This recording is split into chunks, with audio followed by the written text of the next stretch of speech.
C'est une petite application aujourd'hui, donc Tai Chi, toujours Tai Chi de combat, sur attaque au couteau, attaque directe au couteau. Alors comme toujours, les attaques au couteau, on comprend bien que c'est à but éducatif, dans le sens qu'on met quelque chose dans la main pour créer un petit stress supplémentaire et surtout donc une prise de conscience supplémentaire par rapport à l'attaque du partenaire. Mais bien évidemment, le couteau c'est un art vraiment très, très délicat, et comme je dis toujours, la meilleure défense face à un couteau, c'est encore la capacité à courir le 100 mètres très vite. Mais voilà, on va dire que c'est bien de temps en temps de s'appliquer à travailler sur ce type d'arme pour se mettre en situation un petit peu plus délicate, contraignante pour l'esprit, pour le mental. Donc voilà, l'idée aujourd'hui c'est de vous montrer comment on pourrait utiliser deux techniques de Tai Chi qui sont la technique de flatter l'encolure et la technique du brosser de genou, de style Yang, face à une attaque directe au couteau à l'abdomen. Okay. Donc mon partenaire ici, Y, m'attaque à l'abdomen. La première règle, bien sûr, ça va être de s'effacer. Alors sachant qu'un attaquant de couteau, il ne va pas prévenir, il va peut-être sortir la lame au dernier moment. Donc on est très vigilant, on voit quelque chose qui arrive à l'abdomen, forcément, la première chose, on bouge. On bouge, mais on ne s'éloigne pas trop.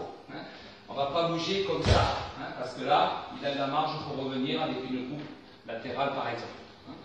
Donc on va rester très près, pourquoi? Pour pouvoir ici, voyez, flatter l'encolure, c'est-à-dire que dans le même temps où je bloque, on va le montrer sous cet angle, où je bloque ici avec le dos de l'avant-bras, j'effectue un ping, pareil du Tai Chi, ping, ici, pour créer déjà un mouvement de secousse dans le corps qui pourrait éventuellement faire lâcher l'arme, mais en l'occurrence, là il ne va pas lâcher l'arme, ce qui fait que je vais venir ici, dans le même temps, toucher au visage au niveau de la tempe, ici au niveau du sourcil.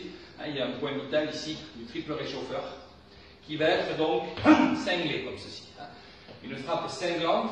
Et l'avantage de cette frappe cinglante, c'est que la main passe pour revenir tout de suite contrôler le bras. Voilà. Là, c'est essentiel, bien sûr, pardon, c'est essentiel de tout de suite agripper, pour pas qu'il ait envie de planter ou trancher. Au pire, s'il vous accroche un petit peu, il va peut-être vous couper et ça ne sera jamais trop dangereux. Le problème, c'est qu'il a une autre main. Donc, il va peut-être s'empresser d'aller chercher l'arme dans l'autre main, prendre son arme et éventuellement me repiquer de nouveau ici. Okay. Donc, pour éviter ça, eh bien, au moment où j'ai saisi, il va recevoir un choc derrière la nuque qui va venir normalement le secouer un petit peu, voire le mettre KO. Okay. Donc, ça fait 1 et dans le même temps ici, 2. Voilà. Okay. Là, c'est peut-être gagné, on n'aura peut-être pas le réflexe d'aller chercher avec l'autre main. C'est pas terminé, au cas où, je ramène ici et je vais venir frapper dans le pli du coude pour l'amener par ici. Voilà. Et je suis venu là, dans cette position qui va me permettre d'effectuer un coup de genou. Et je suis ici en brossé de genou ancien. En effet, dans le brossé de genou ancien, on brossait vraiment le genou. Et le brossé de genou pouvait symboliser une frappe effective au niveau d'un point, par exemple, ici, de 14 fois, sous le mamelon, ici, entre deux côtes. Okay. Donc, si on reprend depuis le début, première règle d'esquive, le fait de secouer le bras et de cingler ici, avec un maintien. S'il a toujours son arme, ici, on peut imaginer qu'il ait lâché l'arme. Au cas où il l'aurait toujours, bien sûr, méfiance, ici, en la faisant repasser par en bas. Montez ici, venez percuter le 14 fois, et finissez en brossé de genou, ici, avec cette technique. On retrouve bien le brossé de genou. Si on le fait un petit peu méchant, le brossé de genou, c'est quand même une attaque à la fin, si je reprends mon enchaînement, c'est quand même une attaque qui vient léser le rein. Donc on fait très attention.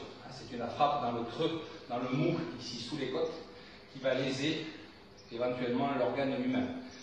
Au pire, on va toucher un point ici de la vésicule biliaire, en arrière, sous les côtes, le 25 vésicule biliaire. Voyez. Donc on peut faire des liens avec les points d'acupuncture, on va en trouver plein ici. Le premier, le 14 ici, un point du triple réchauffeur, 23, excusez-moi, je m'y perds. Ici, on va venir sur des points de la vessie. On peut venir toucher soit le 9 vessie, coussin de jade, soit plus bas dans le creux de l'occiput ici. Ça va? Je reviens ici, là c'est plus articulaire. Hein.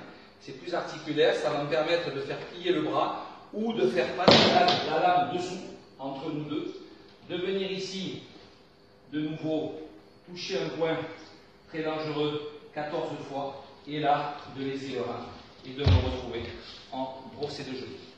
Donc vous voyez, on est bien sur des techniques effectives, si je les fais en solo, hein, flatter l'encolure. Alors certes, dans la forme, ça se fait sur la jambe arrière, là je la fais sur la jambe avant, peu importe, là c'est l'adaptation, hein, le combat. Okay. Et là, j'ai bien un mouvement de brosser le genou. Voilà pour cette application du jour. On aura l'occasion de vous en proposer de nouvelles avec Greg, que je remercie à chaque fois de me servir de partenaire.